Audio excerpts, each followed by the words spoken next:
Bien, vamos a ver algunos ejemplos para que quede claro el tema de logaritmos. Habíamos visto que la expresión formal del logaritmo, la expresión matemática del logaritmo, tiene que ver con la potenciación, con la teoría de exponentes. Y la forma correcta de leer un logaritmo es la siguiente. El logaritmo del número p en base a es igual a x. Y siempre se va a cumplir que la base del logaritmo elevado a ese exponente, a ese número x, nos va a reproducir el número p, ¿correcto? Entonces, si tenemos esta expresión, podemos encontrar esta otra y viceversa. Teniendo el logaritmo de un número, podemos encontrar su potencia. Y conociendo la potencia de un número, podemos encontrar su logaritmo. Bien, entonces veamos algunos ejemplos.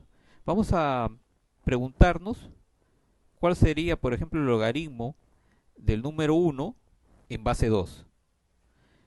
Si todavía no lo sabemos, recordemos que la expresión nos tiene que llevar a una demostración. Es decir, si la base es 2, aquí está la base 2, ¿cómo yo llego al número 1?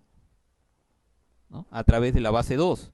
Bien, tengo que encontrar aquí un número que al elevarlo, que, que sea la potencia de 2 para que me reproduzca 1. Ese número claramente es el cero. Todo número elevado a la cero es igual a la unidad, ¿verdad? Entonces, vamos a decir que el logaritmo del número 1 en base 2 es igual a cero.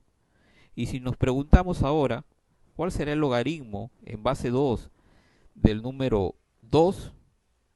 Ya sabemos que tenemos que encontrar lo siguiente, que si la base es 2, que es esta, tenemos que llevar a este número 2 como base, a este número 2 como argumento, a través de un exponente. ¿Cuál es ese exponente? Claramente es la unidad. 2 a la 1 es igual a 2. Entonces diremos que el logaritmo de 2 en base 2 es igual a la unidad. Y si quisiéramos encontrar el logaritmo del número 4 en la base 2, ya sabemos que esto tendría que ser así. A través del número 2 como base, que está aquí, tenemos que llegar al número 4. ¿Qué número como potencia nos permite hacer eso? Claramente el número 2. 2 elevado al cuadrado es igual a 4. Entonces, el logaritmo del número 4 en base 2, diremos que es 2. ¿Correcto? Bien, cualquier persona me podría decir, bueno, profesor, pero usted está encontrando números fáciles, ¿no? El 0, el 1, el 2 son números naturales, entonces, pero ¿qué pasaría si le pido, o alguien nos pide o nos sugiere calcular, por ejemplo, el logaritmo del número 3, ¿no? Ya no del número 2 ni del número 4, sino de un número intermedio. ¿Mm? ¿Cuál sería ese logaritmo? También en base 2 para que me dé 3. Es decir, si la base es 2 y yo quiero llegar al 3, ¿cuál debe ser este exponente? Bueno, aquí ya el procedimiento es muy, pero muy extenso y escapa a los niveles de estudio en el que estamos. Estamos tratando logaritmos a nivel de cuarto, quinto de secundaria, ¿no? Y no corresponde dar una explicación en estos momentos porque se necesitan conocimientos mucho más amplios y además mucho tiempo. Lo que se hace ahora en la actualidad es recurrir a los dispositivos digitales, las calculadoras científicas, y también hay hojas de cálculo que nos permiten encontrar con bastante precisión funciones matemáticas como la del logaritmo. Bien, sin embargo, la pregunta es, ¿y cómo hacían antes? ¿Cómo es que encontraban logaritmos de diferentes números?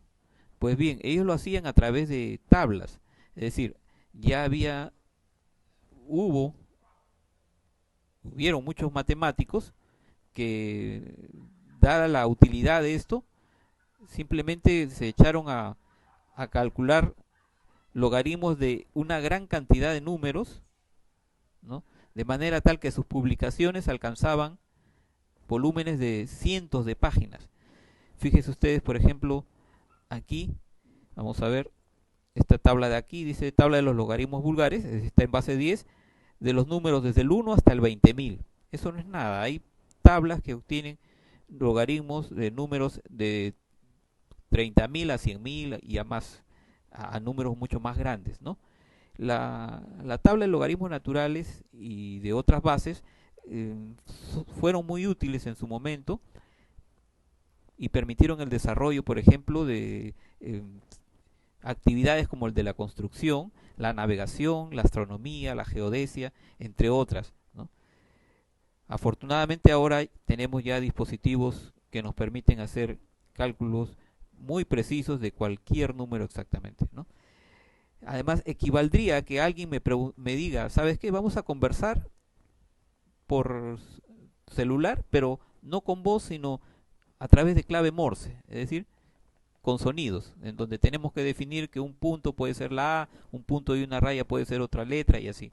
No tendría sentido, ¿verdad? Entonces, de la misma manera, si quisiéramos calcular el logaritmo de un número sin tener una tabla o una calculadora, pues realmente no tiene mucho sentido.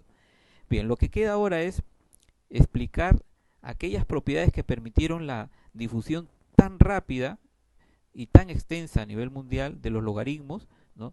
Y sobre todo demostrar esas propiedades. Sobre todo que esas propiedades son tremendamente útiles y muy fáciles de demostrar. Pero eso lo vamos a dejar para un espacio diferente a este. Vamos a ir a YouTube y ahí voy a publicar esas explicaciones. Los invito entonces a visitar el canal.